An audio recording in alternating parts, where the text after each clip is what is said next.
La révolte des esclaves menée par Spartacus a fait monter la colère parmi les pauvres et les opprimés. Mais l'argent est plus fort, car ce qui fait le plus de ravages à Rome, c'est la cupidité grandissante qui corrompt le milieu politique. La soif de pouvoir est arrivée à son comble avec 3 hommes. 3 rivaux qui convoitent la suprématie absolue au sein de la République romaine.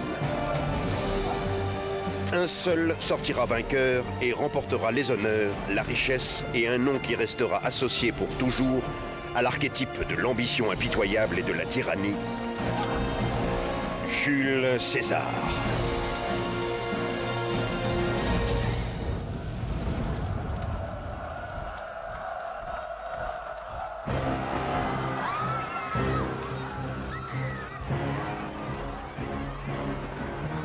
Nous sommes au milieu du 1er siècle avant Jésus-Christ, et la démocratie se dégrade au sein de la République romaine.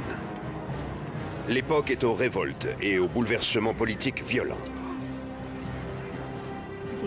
Tous les jours, on côtoyait la mort et le sang.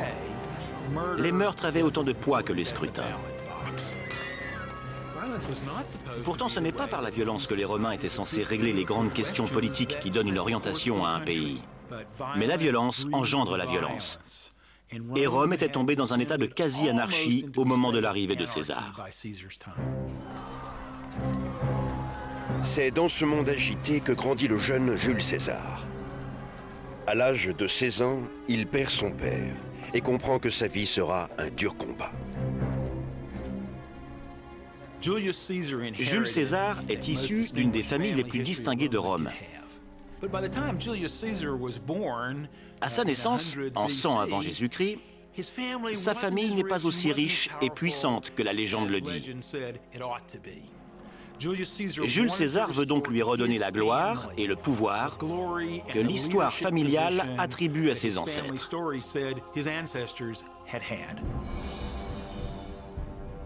Adolescent, alors qu'il se rend sur l'île de Rhodes pour y étudier, César est kidnappé en mer par des pirates notoires qui demandent une rançon. César a été pris en otage par les plus grands pirates et marchands d'esclaves de la Méditerranée. Il a fallu beaucoup de temps pour réunir la rançon. César est donc resté une longue période dans le repère des pirates. En affrontant tout seul ces brigands, le jeune César prouve qu'il vaut bien plus que la rançon contre laquelle ses ravisseurs souhaitent l'échanger. César n'est pas un Romain ordinaire. Il n'a pas peur.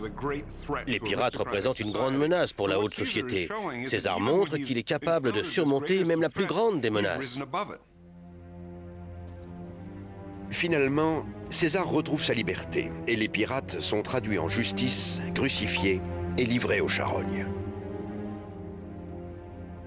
César mûrit et en 65 avant Jésus-Christ, devenu un soldat expérimenté d'une trentaine d'années, il est envoyé dans la province romaine d'Hispanie pour mener la répression d'un dangereux groupe de rebelles.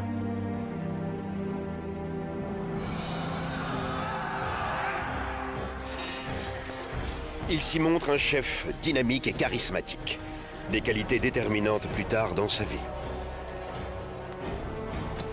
César pouvait s'adresser à toutes les couches de la population.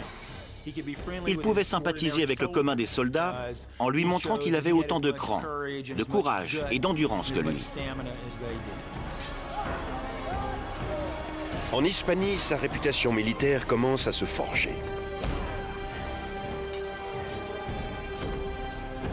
Quand on appartient à l'élite et que l'on fait preuve de courage, de lucidité et de talent sur le champ de bataille, ça se traduit par une grande influence politique à Rome.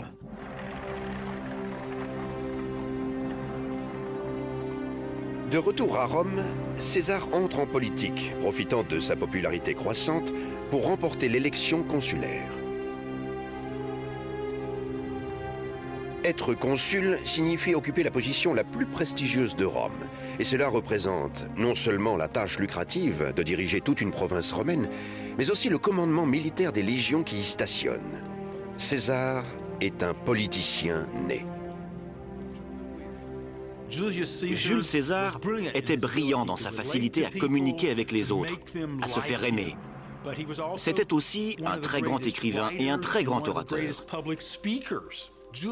En un discours, Jules César pouvait vous faire faire ce qu'il voulait. Parmi ses admirateurs, le fils de sa maîtresse favorite, Marcus Brutus, qui devient vite son fidèle protégé. Brutus est inspiré par la campagne populiste de son mentor et plus tard, il se lancera lui-même en politique. La campagne électorale consulaire que mène César lui amène de nombreux partisans. Mais l'appel qu'il lance aux plébéiens et sa proposition de politique de changement lui font perdre le soutien des aristocrates conservateurs. Il se pose délibérément en réformateur du système de gouvernement et il apparaît comme une véritable menace pour les conservateurs parce qu'il représente la nouveauté.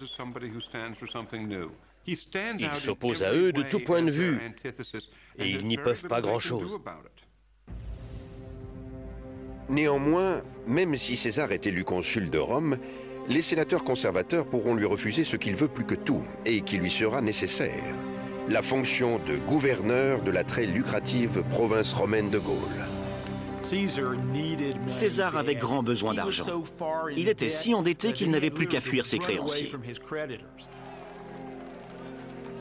Toutes les difficultés financières de César prendront fin si le Sénat lui accorde cette fameuse province. Pour César, il était primordial que le Sénat lui attribue sa province gauloise. S'il savait y être efficace, il allait pouvoir gagner beaucoup d'argent, grâce au butin et aux ennemis capturés et vendus comme esclaves. Il est essentiel pour César de remporter l'élection consulaire autant que la fonction de gouverneur de cette province. Pour cela, il élabore un plan infaillible. Dans la cruelle arène politique romaine, mieux vaut ne pas se battre seul. César organise une rencontre avec les deux hommes les plus puissants de la République. Le premier, Crassus, est un vieil ami. Il est l'homme le plus riche de Rome et finance toutes les campagnes politiques de César.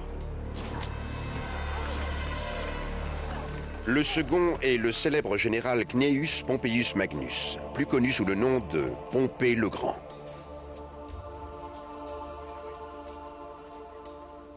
Aussi habile qu'un gladiateur dans l'arène, César convainc Crassus et Pompée de travailler avec lui pour gagner les élections et le contrôle du Sénat.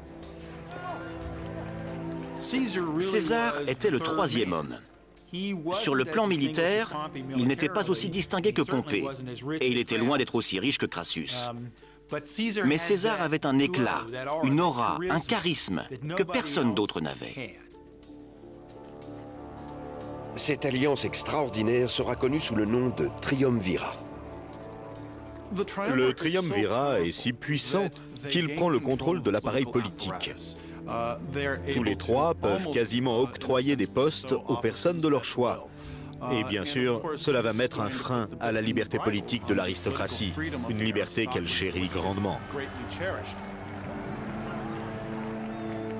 Pour sceller l'alliance, César propose un contrat de mariage entre sa fille Julia et Pompée.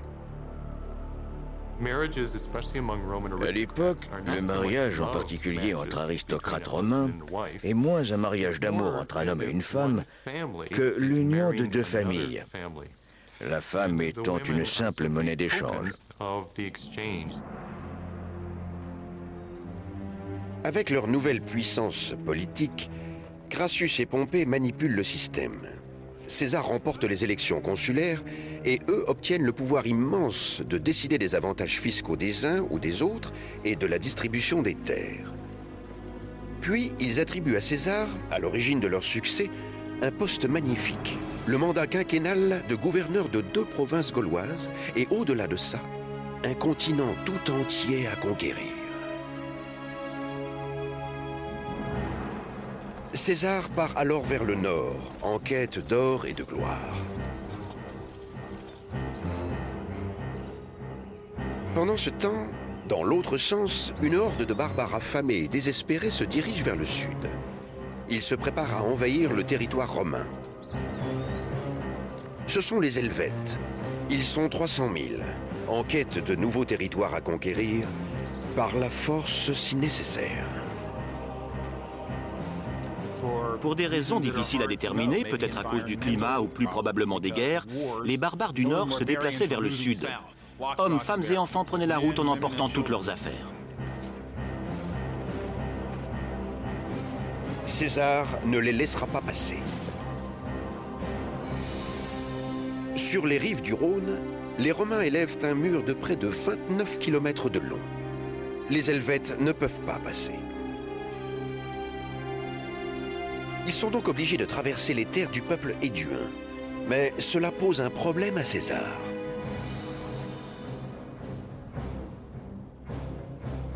Il n'a aucune autorité pour conduire son armée hors du territoire romain.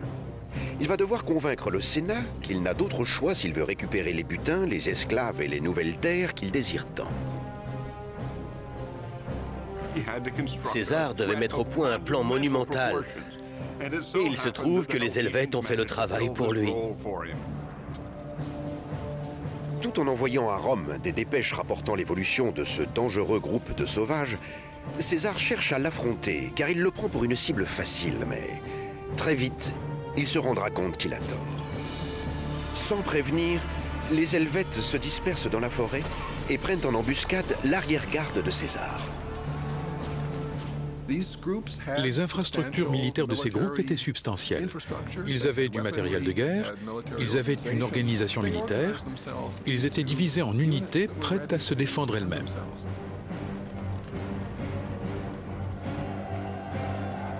Malgré le chaos soudain, César repère une position de combat de choix, un flanc de colline sur lequel déployer ses troupes.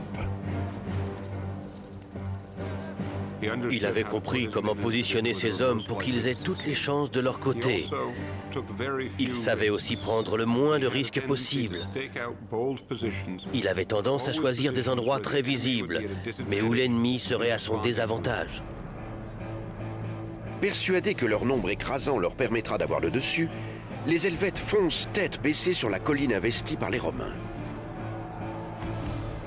César en personne décrit la bataille. Nos soldats, lançant leurs traits d'en haut, rompirent aisément la phalange des ennemis. Les Gaulois éprouvaient une grande gêne pour combattre, en ce que plusieurs de leurs boucliers se trouvaient percés et comme cloués ensemble. Un grand nombre d'entre eux préférèrent jeter leurs boucliers et combattre découvert. Nous fondîmes alors sur eux, le glaive à la main. Un bref instant, les Romains semblent prendre le dessus. Mais les Helvètes sont 5 fois plus nombreux.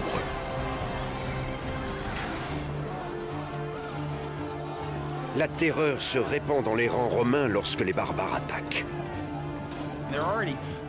Ils sont plus grands que les Romains et hurlent à plein poumon avant de charger, comme s'ils avaient un accès de folie. Quoi de plus effrayant que de combattre quelqu'un que l'on prend pour un fou complètement déchaîné?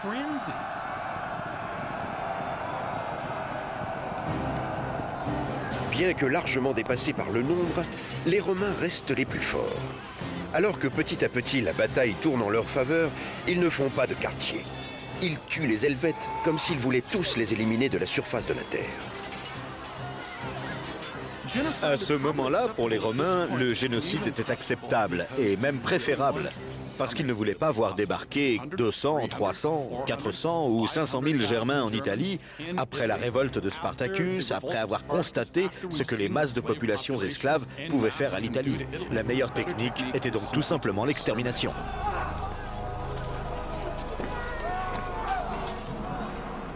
Mais les survivants prennent la fuite. Expert dans l'art de manipuler, César brandit le spectre d'une invasion germanique afin d'acquérir le soutien populaire pour mener cette guerre. Mais au Sénat, selon les conservateurs, le véritable danger serait César en personne. On le considère même comme une menace pour son allié Pompée. Il commence à être vu comme le remplaçant de Pompée à la tête de Rome. Et la différence, bien sûr, entre César et Pompée, c'est que ce dernier a toujours été en faveur du statu quo, alors que César a toujours encouragé sa rupture. La ville est sous tension. Les conservateurs tentent de convaincre Pompée de rompre avec César. Trop tard. Sa nouvelle femme, Julia, la fille de César, a totalement envoûté le grand général. Pompée était si amoureux de son adolescente de femme qu'il s'est mis à négliger la politique pour passer plus de temps avec elle. Il l'emmenait constamment en voyage, visiter les plus beaux jardins et les plus beaux parcs d'Italie. La générosité de Pompée à l'égard de César touche même un membre de sa famille au sens large. Son protégé, Marcus Brutus. Pompée nomme Brutus à un poste avantageux dans l'une des provinces de l'Est, permettant ainsi aux jeunes nobles de gravir les échelons de la politique, tout comme son mentor. Pompée protégeant les intérêts de César à Rome, celui-ci tourne son attention vers les rumeurs d'invasion du territoire étuin.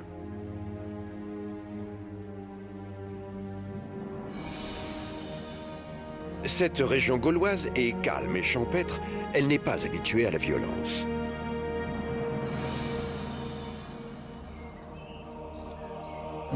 La majorité des gens de l'époque n'avaient pas d'activité militaire. Leur journée était occupée à cultiver, à construire leurs maisons, à coudre des vêtements, à élever leurs enfants, etc. En 58 avant Jésus-Christ, cette paix est rompue. Lorsque César annonce que des dizaines de milliers de guerriers barbares affluent sur les terres éduennes dans la suite de l'effroyable chef de guerre, Arioviste.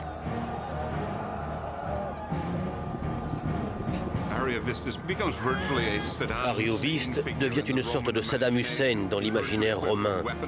Il serait équipé d'une arme de destruction massive, en termes romains, d'une terrible armée rappelant celle des chefs barbares des générations précédentes.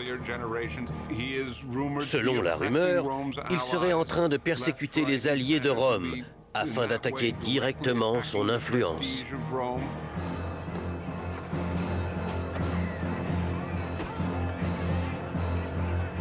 César ne peut tolérer de telles agressions.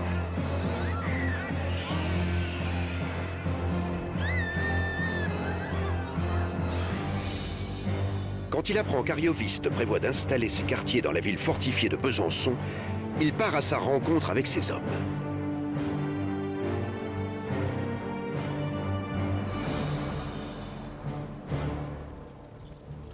Le célèbre biographe Plutarque nous raconte: tous, également remplis d'ardeur et de zèle, suivirent César pendant plusieurs journées de chemin et campèrent à 200 stades de l'ennemi.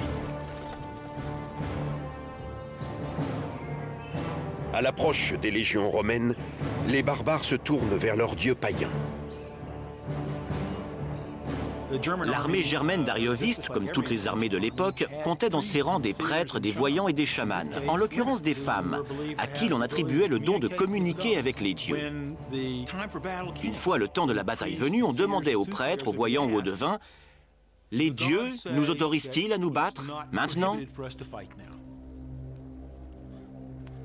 Les armes, l'eau, le mouvement des étoiles, tout est susceptible de contenir un message des dieux. Les devins annoncent qu'Arioviste ne gagnera pas s'il se bat avant la nouvelle lune. En l'attendant, il ne doit pas bouger d'un pouce. Voilà le genre d'informations dont dépendent des batailles tout entières. Et celle-ci parvient aux oreilles de César. Les gens de l'époque prennent très au sérieux ces messages des dieux difficilement interprétables. César sait qu'il aura un gros avantage psychologique s'il oblige les barbares à se battre alors que les dieux leur ont demandé de ne pas le faire.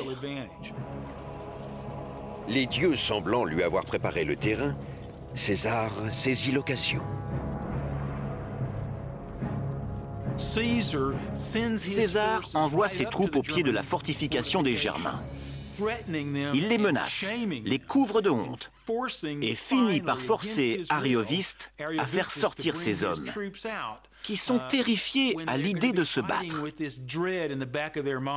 On ne devrait pas faire ça. Les dieux nous ont dit de ne pas nous battre contre César. César profite de son avantage et attaque.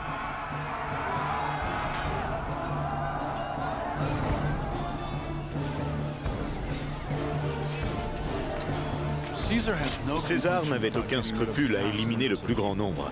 Il se vantait d'avoir donné la mort à 80 000 Germains lors de la bataille contre Arioviste. Il avait tué 2 de ses femmes et une de ses filles et avait capturé l'autre. Arioviste réussit à s'échapper. Déshonoré, il se réfugie en Germanie, laissant César seul maître de la Gaule.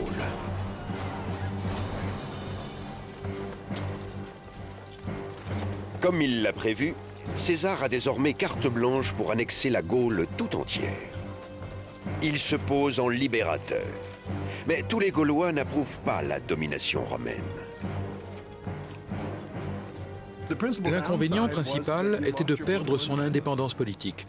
Peut-être que cela n'avait guère d'importance pour certains membres de l'élite, pour les dirigeants par exemple, qui ont obtenu toutes sortes d'avantages politiques et matériels. En revanche, comme on l'apprendra plus tard en d'autres circonstances, à Rome comme ailleurs, rares sont les gens qui aiment être dirigés par des étrangers.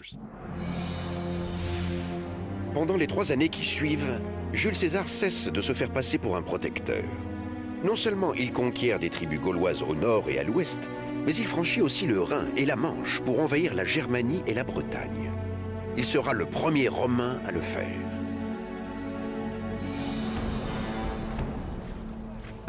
Les dépêches qu'il envoie décrivent ses conquêtes, tout en faisant son propre éloge, dans un style mêlant le récit d'action et le bulletin d'actualité. Nos soldats avaient soutenu le choc de l'ennemi et vaillamment combattu pendant plus de 4 heures. Ils avaient reçu peu de blessures et tué beaucoup d'ennemis. Mais lorsque notre cavalerie se montra, les barbares, jetant leurs armes, tournèrent le dos et on en fit un grand carnage. Il embarque le lecteur avec lui dans sa campagne militaire. Les Romains lisent ça comme une aventure, un récit d'exploration, car eux-mêmes ne sont jamais allés dans le nord de la Gaule. Ils ne sont jamais allés en Bretagne non plus. Ces histoires les passionnent. Le récit de César est le document politique le plus remarquable de tous ceux qui sont parvenus jusqu'à nous à travers l'histoire. Il a été écrit pour expliquer les actions que de nombreux Romains considéraient comme illégales, scandaleuses et uniquement justifiées par leur succès. Même le protégé de César, Marcus Brutus, étudie ces dépêches avec une inquiétude grandissante. Entre les lignes éloquentes de César, il perçoit de la cupidité et une ambition démesurée. Soudain, on se rend compte que César est en train d'accumuler une fortune colossale et de se constituer une armée très puissante. Il dépense beaucoup d'argent et achète le soutien de nombreuses personnes dans toute la péninsule italienne. Brutus s'inquiète pour sa position politique. Plus César aura du pouvoir, moins l'aristocratie en aura.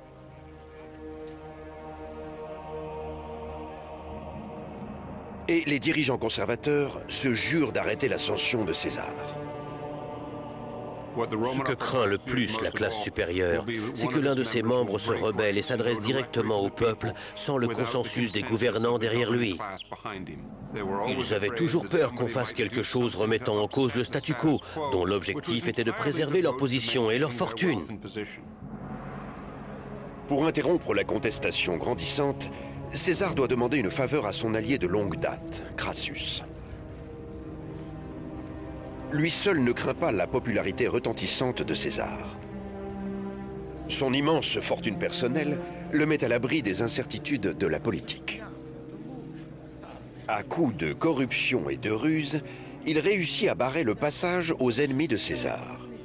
Il est également réélu consul, et une loi lui assigne la province de Syrie pendant 5 ans. Rêvant de gloire durable, Crassus part vers l'Est dans l'idée d'envahir le royaume de Parthie. Mais il trouve la mort dans une embuscade. César perd alors son premier protecteur.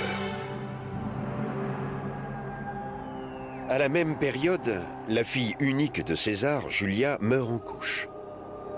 Pompée, son mari, le dernier protecteur de César, est effondré. Le bébé est mort 2 jours plus tard. Pompée était bouleversé.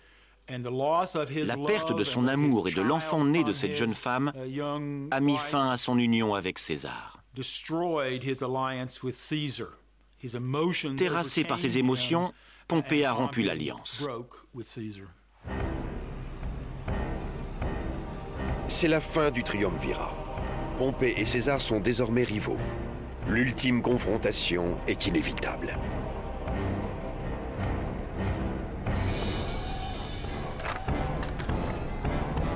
Tandis que la terreur politique gagne en intensité, les partisans des deux titans se soulèvent, résolus à anéantir le camp adverse. Rome était en proie au chaos. La violence réglait les rapports politiques. Des bandes s'affrontaient dans la rue lors des campagnes électorales. Dans ce climat d'émeute, un incendie détruit le Sénat, le siège du gouvernement romain. Rome fait face à une crise d'une extrême gravité.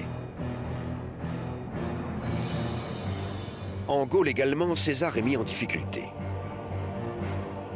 Du cœur de sa terre natale, l'actuelle Auvergne, un chef charismatique du nom de Vercingétorix appelle les Gaules à s'unir contre les Romains.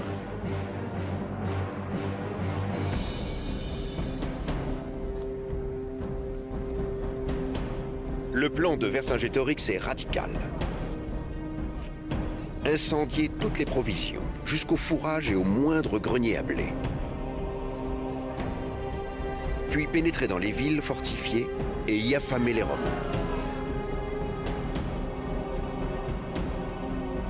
Face à l'embrasement de leur domaine, les Gaulois trouvent le remède aussi douloureux que le mal. Néanmoins, leur sacrifice étonne et alarme les Romains. Vercingétorix tentait de détruire la logistique de l'armée romaine. L'alimentation des hommes posait à elle seule un gros problème. Plus César avançait loin en Gaule, plus le ravitaillement devait se faire sur de longues distances et plus il devenait facile de couper l'approvisionnement de ses troupes et d'affamer l'ennemi pour le soumettre. Voyant leurs vivres diminuer, les Romains n'ont d'autre choix que de se retirer ou de mourir de faim. Or, César ne bat jamais en retraite.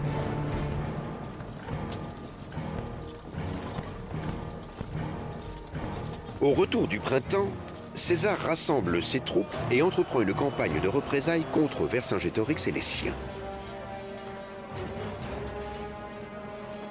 Marc-Antoine compte parmi les fidèles de César.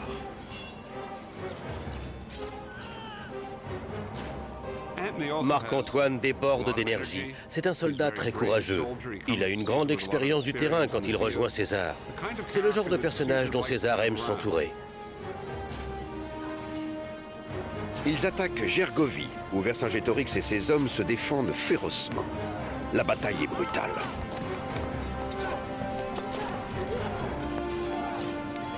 César, après s'être battu au coude à coude avec ses troupes, sauve sa vie. Mais la bataille est un désastre. Entre-temps, à Rome, les ennemis de César se renforcent, d'où une aggravation de sa situation politique.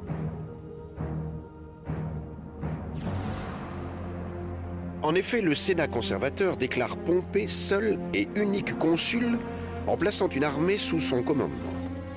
Pour comble d'insultes, Pompée décline une union qui l'aurait rattaché une nouvelle fois à la famille de César. Au lieu de quoi, il épouse une jeune veuve nommée Cornélie, fille du sénateur Metellus Scipion.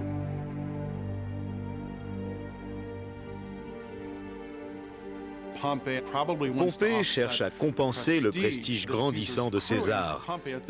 Depuis des années, il se repose sur ses lauriers. Il a passé l'essentiel de son temps à Rome. Et maintenant, il cherche à se couvrir face à César. Il le fait en nouant des alliances politiques avec l'aristocratie. Pompée obtient même du Sénat qu'il décerne à son nouveau beau-père le titre de co-consul. Par cette dernière trahison, Pompée consomme sa rupture avec César et entre pleinement dans le camp des conservateurs. La situation de César devient critique.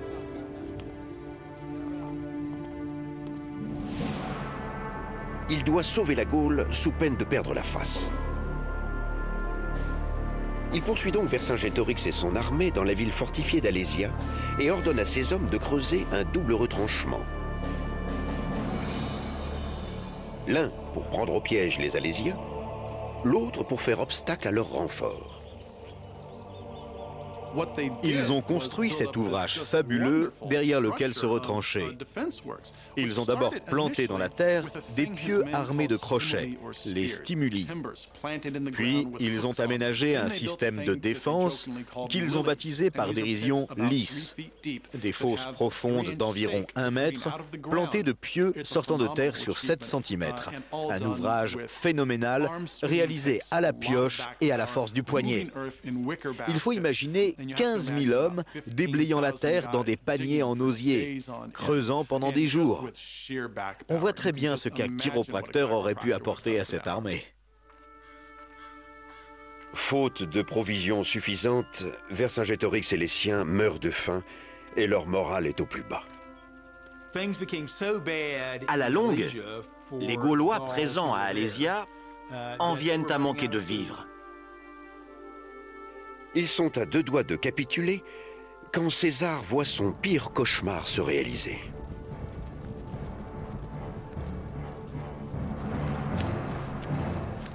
Toute la Gaule vole au secours d'Alésia. 200 000 jeunes guerriers barbares marchent sur les Romains. Les Gaulois constituent une force d'opposition relativement bien organisée. Ils sont capables, en un temps assez bref, de rassembler beaucoup d'hommes. On le voit lors du siège d'Alésia, où César, l'assaillant, se retrouve lui-même assiégé. À l'arrivée des renforts, Vercingétorix franchit soudain les portes de la ville. Les Romains sont cernés. Les barbares se ruent sur l'ennemi.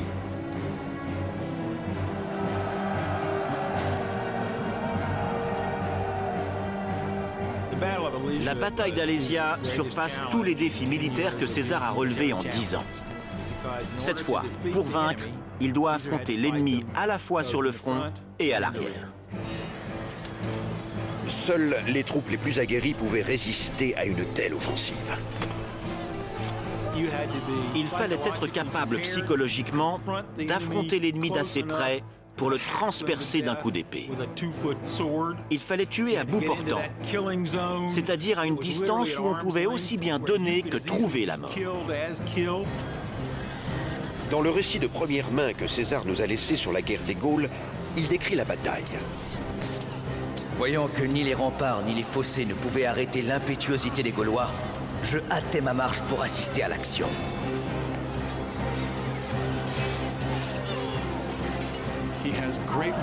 Il était lucide au point de saisir à la gorge les hommes qui perdaient courage et de les ramener dans la bataille. Donc une grande lucidité au cœur du danger. Tout à coup, sur les derrières de l'ennemi, paraît notre cavalerie. D'autres cohortes approchent. Les Gaulois prennent la fuite. Notre cavalerie barre le passage aux fuyards et en fait un grand carnage.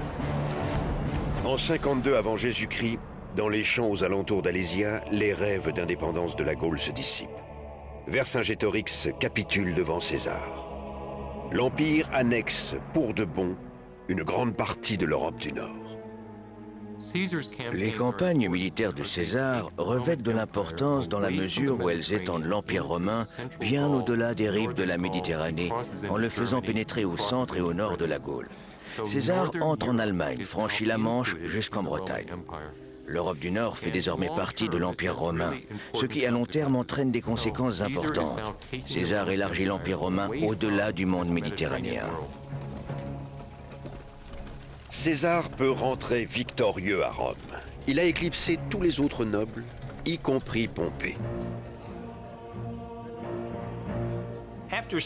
Après une décennie de succès militaire écrasant, César décide de rentrer à Rome pour récolter le fruit de ses efforts, pour être reconnu comme le héros de Rome.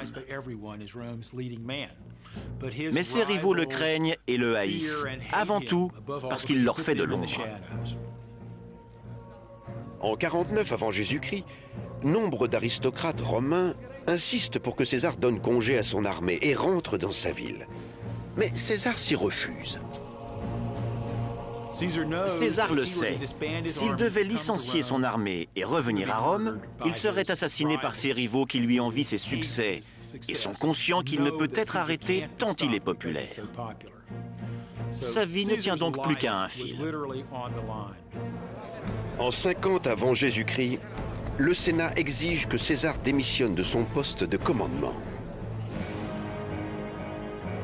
Fulminant, César mène une armée vers le sud, ayant formé le projet d'envahir Rome. Il s'arrête au bord d'un petit fleuve aux abords de Rome, le Rubicon.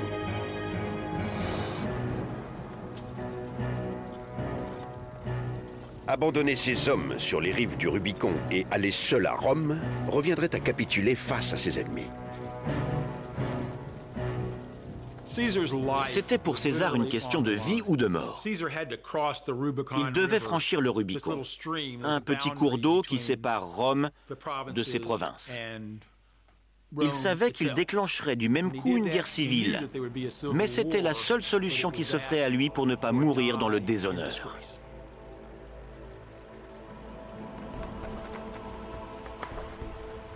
Dans cette lutte pour le pouvoir, il y a d'un côté César. Forgé par une décennie de campagne militaire, la confiance que lui porte son armée est inébranlable et son dévouement absolu. De l'autre côté, Pompée. Son armée est dispersée dans toute l'Italie et sa loyauté sujette à discussion. La popularité de César, et il le sait, est à son apogée. La population de la péninsule a célébré le retour de Jules César comme celui d'un dieu. Les soldats affluaient dans les rangs de son armée. Il n'y avait pas d'opposition. Les Romains qui le craignaient déferlaient sur Rome, qui s'est retrouvé saisi par une panique et un tumulte absolu. Quant aux Romains attachés à César, ils faisaient la fête dans les rues, impatients qu'ils étaient de le voir revenir. Pompée réunit le Sénat romain et se réfugie en Grèce, où il bénéficie de soutien solide. Le grand général y gagnera un temps précieux.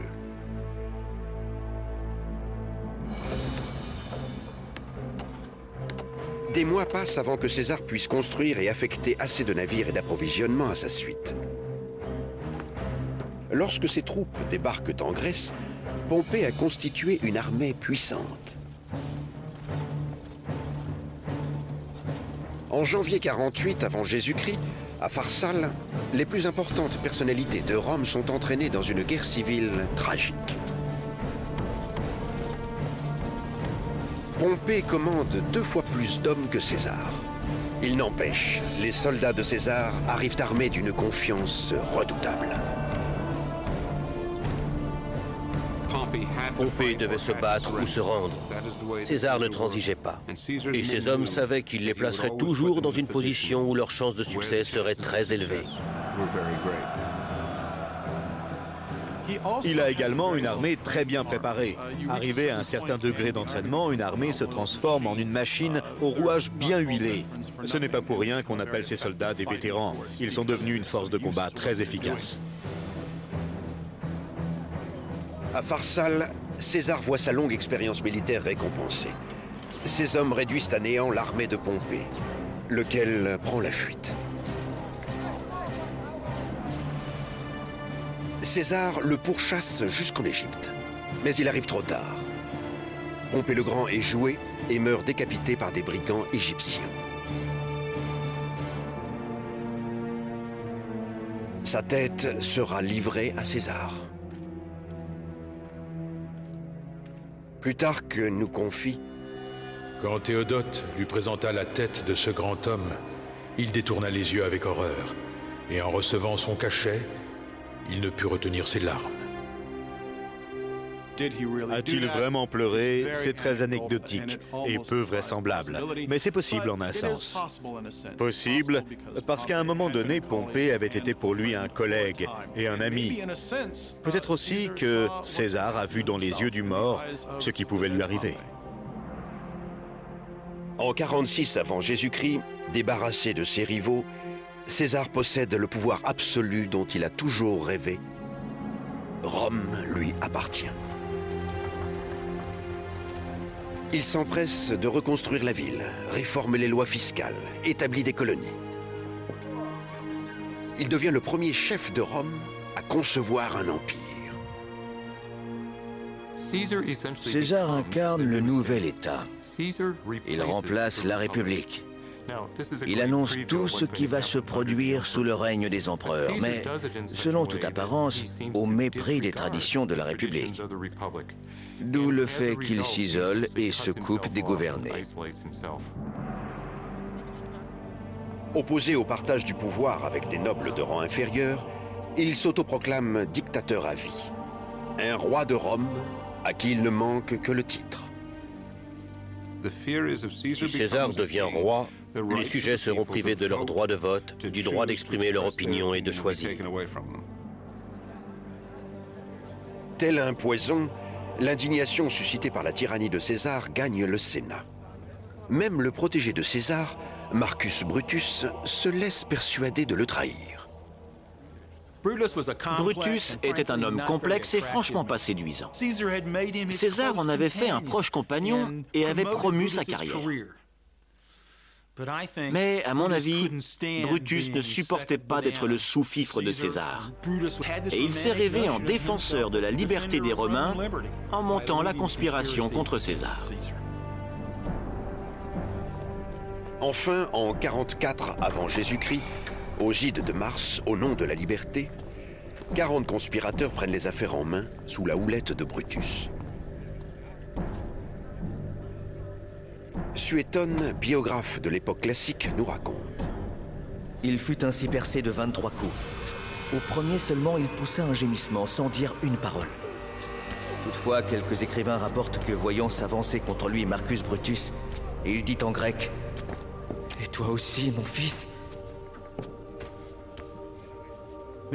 Beaucoup d'entre eux étaient ses amis, des amis de longue date pour certains. Parmi eux, il en est peut-être qui estimaient que César avait détruit la tradition la plus jalousement gardée de la République, selon laquelle aucun homme ne pouvait présider seul aux destinées de Rome. Il devait également y avoir de la méchanceté, de l'envie, de la colère humaine. Peut-être y avait-il aussi l'idée que c'était là ce que la liberté exigeait.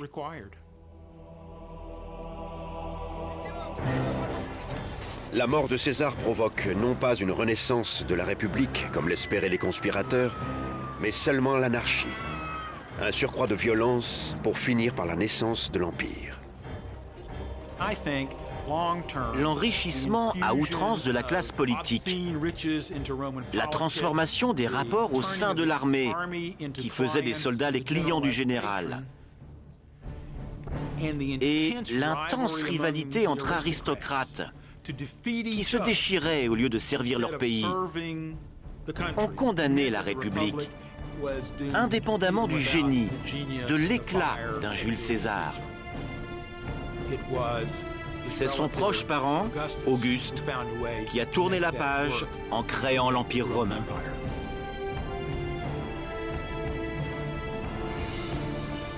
Commence alors le temps des empereurs, accompagné de conquêtes sanglantes, de répression brutale et d'une guerre sans fin.